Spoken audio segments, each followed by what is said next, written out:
All right. Good afternoon to everyone. Check that. It's a great afternoon.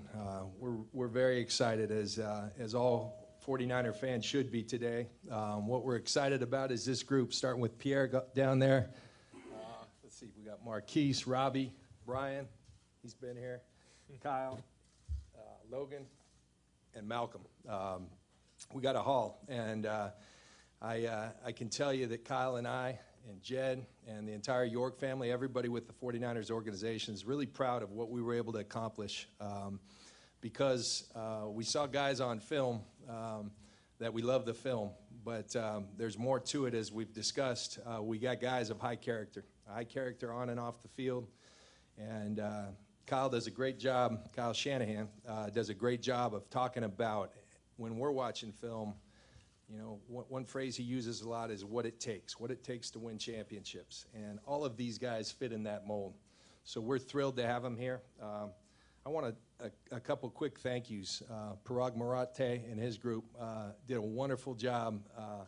We were busy and did a wonderful job getting all these guys signed. And so I want to thank Parag and his group. I want to thank Adam Peters and Martin Mayhew on my staff, everybody in personnel, and all the coaches, Kyle's group, that put a lot of hard hours into this. And most of all, I want to thank this guy right next to me because we set out with the vision, and it's really cool a month later to see kind of the fruits of that labor. You know, what we talked about in those first conversations, I think this is a byproduct. These guys are. Without further ado, I'm thrilled, and I'm going to turn it over to Kyle. Yeah, I think John about summed it up right there. I don't have much to say. But we're pumped to have these guys. And John said it the best, that everything with us starts with what we see on tape. And all these guys, I respect the heck out of them as football players. And it starts there, but the tape isn't where it ends. We want to bring in here high-character people in this building that do things the right way, and our football players. And we're very confident in all these guys. It's going to be part of the process of us winning games. We know it's going to be hard work. It's not going to be easy, but it's going to be worth it. And bringing these guys in are going to help us do that. So. This whole press conference is about the players, so I'd like to quit talking as fast as possible and turn it over to questions for these guys. If you guys could, when you ask the questions, give your name and outlet, and make sure you give the name of who you're asking the questions to, please. Matt Mayoka from CSN Bay Area. My question is to the two wide receivers, Pierre and Marquise. What was the process like for you guys to want to sign here without there being a quarterback on the roster? And what questions did you guys have to have answered? And then when you find out, of course, that Brian's coming. You want me to take it? As receivers, making plays in this league, it doesn't really matter who's throwing you the ball. You have to catch it. As soon as the ball leaves the quarterback hand, it's all up to you. And we both know we can make plays regardless who's throwing us the ball, and that's what we're going to do, on every Sunday that we're out here, even on the practice field as well. But we're just happy to have a team that wants us to be a part of the winning and, keep it moving forward. Marquise, did you have any questions about the quarterback situation? Not really. Piggybacking off of what Pierre said, it's important that, we focus on the things that we can bring to the table, catching the ball, getting open. And I think that's what's most important, Our job is to make the quarterback look good, and I'm glad we have Brian here throwing us the ball. Matt Barrows, Sacramento Bee. To Kyle, are you able to confirm Matt Barkley being added as well at this point? And if so, what about him and Brian, drew you to them? What are the characteristics that you like in both of those guys? Well, I can't confirm Matt yet. I think he's going through a physical, and they still have to sign on paper, so I can't confirm any of those guys that have been reported. Close, but nothing's set in stone until we get that done. But just bringing Brian in, you look. We've told you guys we're going to try to improve our team everywhere possible, and it starts with free agents, and it goes into the draft, and then it goes to working with the guys we have here, and just looking at the whole market and there, knowing Brian and what he's done over his career. It always starts with the tape as usual, and anybody who studies tape on Brian wherever he's been, he's done a great job. And obviously, being able to work with him for a year that I did, that means I knew him, and that's a part of the great character that I talk about. The advantage to having been with someone is you know what type of guy they are. There's always a risk when you see the tape and you bring someone in that you don't know. You don't know exactly what you're getting that you can't see on tape. To know the tape, to know the person, was why we really wanted to get him. Second row middle. Kevin Jones, KBR. Brian, welcome to the Bay Area. Thanks. Do you guys think you can recreate what you did in Cleveland, that 7-4 start? Is that what kind of drew you here? Well, I think, when you go through this process and you find out what the options are, and then, my agent tells me that, San Francisco, wants me, and obviously, right then and there, you're flattered because, Kyle's is his first year as a head coach and John is as a GM, and to know that they want you to help start their era was very flattering, and you talk about a gut feeling. When I knew that I had a chance to work with this guy again, especially, he mentioned that 1 year working together, but then you watch him go on to Atlanta and see the things that they do and the year that they had this year offensively. I mean, it's just that gut feeling that I knew that this was the best place for me, and I was really excited about the opportunity because I feel like, we kind of had some unfinished business from Cleveland. We didn't get a full, even a full year. So get another chance to be in this system, to be around him. He talked about knowing the type of guy I am. I know the type of guy that he is too, and I know, that this is his life, and you want to be around a coach like that. We've got front row left. Josh Dubois with Associated Press. Brian, can you just elaborate a little more on what it is about Kyle that made this so attractive? And for Pierre and Logan, can you also talk about how your familiarity with Kyle attracted you to come here? Well, I think I kind of touched on it. When you get to spend as much time with someone as he and I did that 1 year, I mean, it's several hours a day for months on end. You get to know him as a person, you get to know him as a coach, and then for me to see him go on and flourish in Atlanta, just confirmed everything I knew about him. And then, like I said, when you get the opportunity to come back and play for the guy and really start that era like that, and it was just, to me, I knew in my gut that this was the place that was for me, and really I just had to get my wife on board and moving out to California. So she said, who wouldn't want to live in California? So when I got that answer, I knew, this was going to be the place for us. Yeah, I mean, I can't honestly say enough positive things about Kyle Shanahan. I think the way he approaches the game, the way he approaches his preparation. I mean, obviously he's in this position because he's a special player, a special coach, and he's a special person. And I count myself very privileged to play for him again. I have had that opportunity in the past, and anybody who's played for him knows what kind of football mind he is. And when you have the opportunity to play with a coach of that caliber, you take that, you jump on that as quick as you can. Front row left. Kevin Lynch with SF Gate, no relation, as I don't believe. But and with all due respect to Brian and Matt, if he passes his physical, but are you guys done in terms of free agency with quarterbacks, or are you still going to look? Well, we're never done trying to improve our team. We're going to try to improve our team every single day. And the biggest step was the first day of free agency. We'll continue to look. You rarely take just 2 guys into a camp, so I have a pretty good feeling we will add more. I don't know whether that be through free agency or the draft, but there's every avenue possible, and we don't limit ourselves to anything. There's lots of ways to win in this league. Usually the best way changes every year because there's 0 absolutes, and that's something John's staff upstairs and us downstairs, we will never stop working to do. Even if we have 6 of them, we're still looking for more. So that's a never-ending process. Front row right. CJ Peterson, SF Bay. In addition to the 7 guys that are sitting up with you guys here, this is for Kyle and John. You guys are expected to sign 2 more free agents, in the next coming days. That's a total of 9 signings, for the first couple days of free agency, compared to 2016 when you guys the team only signed 2 free agents. How have you guys approached and changing not only the culture of the 49er organization, but also making San Francisco a destination for free agents? Yeah, I think we were very strategic setting out with where we felt we needed to improve our team. But then let's not do it, just with any player. Let's find if there's people out there that fit what we're looking for. And I've described, I think that's one thing we've done extremely well, is get a great definition, have it clearly defined what we're looking for at each position. And the type of person, that's what we did from the outset. And so I think while there's a lot of numbers, we didn't reach for anything. We found guys that fit it. If not, we will wait. And so I think while the numbers are big and we're really happy about that, we felt like we found guys that we were excited about being here, not just getting guys because we needed guys. All right.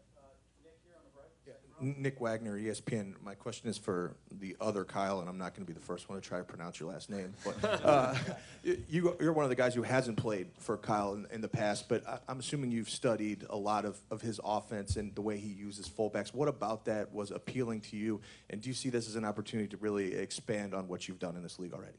Yeah, most definitely.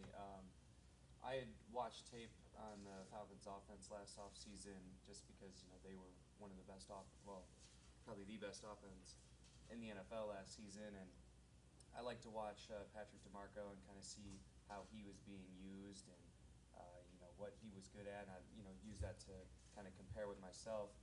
But when I was going through this process and trying to figure out where I wanted to play, and San Francisco was on the table, reached out to a couple of players who that I had played with and knew my style, and had played with Coach Shanahan here, and they all just had outstanding reviews about his offense and told me how well I would fit in to what we're trying to do here. So, when I got some seal of approvals from guys like Owen Daniels, Justin Forsett, Matt Schaub, that kind of sealed the deal for me, and I knew this could be a good place for me. It's use check, right? Use check. Use check. Use check. So we're all getting used to it. But I'll tell you with Kyle, there were a couple points, just being completely honest, where, we set out early on and we said, this guy, he's worth it to us. We're going to make him the highest paid fullback in football. And what I've learned very quickly, the price goes up in free agency when there's numerous suitors. There were numerous suitors for him.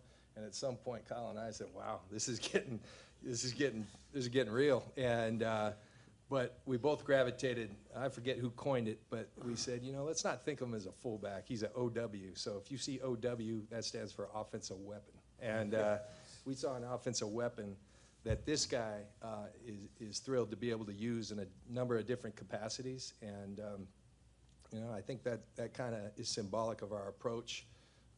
There's a reason behind each one of these guys and why we felt compelled to go get them and be aggressive in doing so. And I guess we were fortunate that we had a lot of room to do so, and we still have a lot more room. So we're in great position. We have an owner that if we don't use the room this year, we carry it over till next year. So we're really excited about where we're at. John Dickinson, 95.7 The Game. My question's for Malcolm Smith. What was appealing? Clearly there's on the offensive focus among the group that's here today, but what was appealing about the 49ers to you as far as a team that had struggled defensively the last couple of years, but some of the young players that you see, what made that end of the ball appealing and this to be a new home for you? Yeah, I had seen some of the players, and I know there was talent there, and my familiarity with Coach Salah played a big factor in that as well. So it's one of those things where I'm kind of trusting that the right people are in place, and from what I've seen, I think that's the case. Front row left. Yeah, Malcolm, Jerry McDonald, Bay Area News Group. Follow up on that. Do you see any parallels in when you went to Oakland, when you go to Oakland with a defensive coordinator that you knew on a team that was looking to turn things around and did turn things around? Do you see some parallels there? Definitely, and it's all about the people. So I think it's important that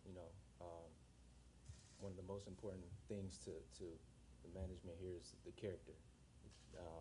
That plays a big factor in whether you can turn things around or not. So I'm glad to be in a good place where that's important. All right, front row right. Hi, Jennifer Chan, Niners Nation for Pierre. Can you talk a little bit about Clyde Christensen and how important a coach is for your role? Clyde is the reason why I'm here. Clyde, got me my first year in Indy, and he was hard on me, but he was a great guy. He's like a father figure to him. I still talk to him almost every time I get a chance. I talked to him early in the year, last year. He texted me a couple days ago saying, congratulations, don't change. But he put everything in front of me to be where I'm at. He told me to watch Reggie, Marvin, Gonzo, Dallas, Peyton, and he just, hey, this is what you do, and he was hard on me every day. Even when I was doing something good, he was still hard on me, not letting me know that I was doing it good. But he's the reason why I'm here, and he's the reason why I'm 10 years into the NFL. But Clyde is a very good guy, and he helped my football career and my personal life too as well. Front row left. Grant Cohn, Santa Rosa Press Democrat. Pierre, at this stage in your career, why were you interested in joining a team that's coming off a 2-win season and maybe a couple of years away from playoff contention? Football, 1 year can turn everything around.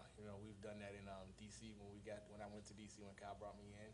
If we put our nose to the ground and just grind and play every day, I know things could change around. Looking forward to help build something instead of part of something that's already winning. So I enjoy working hard, working for every victory and working for every play and gaining every yard I can after every catch. So that's what I enjoy doing, and nowhere better to be than with a coach that wants you and a team that wants to win and a city that wants to win, especially with the fans too. All right, front row center, Eric. Hey, Brian, this is Eric Branch with the San Francisco Chronicle. You were unrecruited throughout your career. It's been like, oh, he's a nice quarterback, but, can we do better? I mean, you're being viewed as, maybe a one-year placeholder.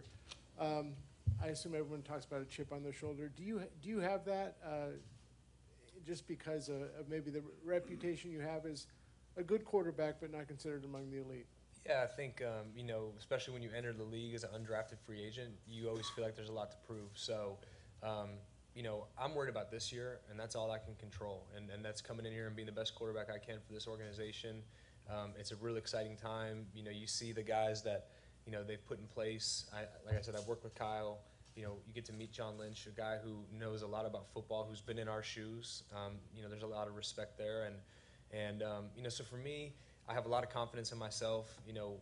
Unfortunately, every time something's kind of gone well, there's been an injury or a bad game here or there, and you just put it behind you and you keep fighting. And that's why, like I said, as an undrafted player, I'm sitting here going in my 9th year with a great chance, to be the quarterback for this team, and that's all I'm looking for. And I think, you go out and just prove it every day, and it's not just on Sundays. It's coming in here and, being a leader in the locker room. It's getting together with these new guys, and, I have familiarity with this system and try to help them in. Obviously Pierre's played in it before, Logan.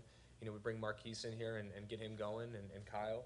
And, so there's a lot that goes into it. And, I'm thankful that I have this opportunity because, sitting back these last few days, I had options. And like I said before, when I had this gut feeling when, I had a chance to play for Kyle again, I knew it was the right fit for me at this point in my career.